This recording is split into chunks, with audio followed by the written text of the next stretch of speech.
Bonjour Pascal Lenoir. Bonjour. Vous venez de publier l'Almanach de l'Oise 2022 ainsi que l'ouvrage Faits divers, historiques, criminels et insolites de l'Oise. Et ça, avec l'automne reviennent nos publications. Donc l'Almanach de l'Oise, c'est le 10e almanach que nous publions. Le premier étant en 2013. Bon, le premier a été épuisé complètement. Et celui-ci qui prend le millésime 2022. Et dans l'ouvrage Faits divers, historiques, criminels et insolites de l'Oise, vous évoquez des affaires criminelles retentissantes notamment. Oui, alors j'ai rassemblé 49 histoires d'affaires criminelles, mais pas seulement. On y trouve aussi des faits divers insolites. Et donc il y a aussi des histoires d'escroquerie ou des faits divers insolites. Et dans ces affaires que vous évoquez, que vous traitez, certaines ont eu un retentissement national, voire international. Oui, par exemple, l'affaire du vol du diamant rose à Chantilly au musée Condé en 1926 a fait la une des journaux nationaux et internationaux. C'est une affaire un peu à la Arsène Lupin. Il y a des criminels de grande envergure, si on peut s'exprimer ainsi, qui sont également évoqués dans votre ouvrage, notamment Mérine. Oui, j'ai voulu raconter la fameuse évasion très spectaculaire de Jacques Mérine du palais de justice de Compiègne.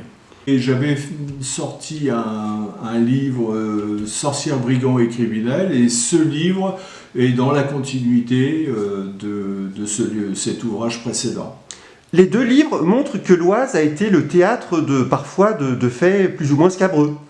Oui, alors pas plus de faits divers que dans d'autres départements, mais comme moi je m'intéresse en particulier à l'Oise, oui, l'histoire de l'Oise et ces faits divers font partie maintenant de l'histoire des mentalités. Ils sont représentatifs d'une époque. Quelle est l'histoire, l'affaire, le criminel qui vous ont le plus marqué dans tout ce que vous avez traité jusqu'à présent ? Alors, il y a évidemment, on pourrait parler de Jacques Mérine, comme on vient de le faire, mais je pense que le vol du diamant rose, ça me semble une affaire sensationnelle. Le vol est sensationnel et la manière dont on va retrouver le diamant rose est sensationnelle aussi. Une autre affaire retentissante, Pascal Lenoir, c'est l'enlèvement de Madame Dassault. Oui, alors ça, c'est une histoire à rebondissement qui a en quelque sorte aussi donné lieu à un film, on a tourné un film qui s'inspirait un petit peu de cette histoire. On nommait pas Madame Dassault, mais ça s'inspirait un petit peu. C'est un film où je crois il y a Michel Serrault dans le film. Ça a été traité de façon comique, mais l'affaire était quand même très dramatique, puisque Madame Dassault a vraiment été enlevée par des malfrats et il y a eu une demande de rançon.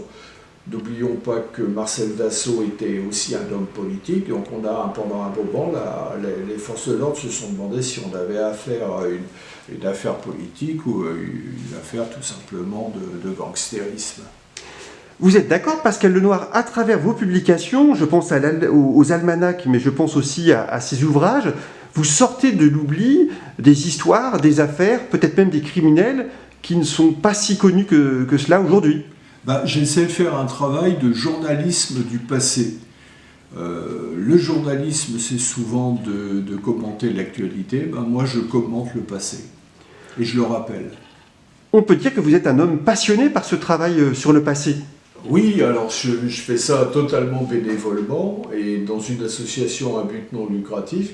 Mais c'est vrai, c'est une passion. Et c'est une passion qui s'explique assez facilement puisque je suis né et j'ai vécu dans l'Oise. Merci beaucoup Pascal Lenoir. Merci.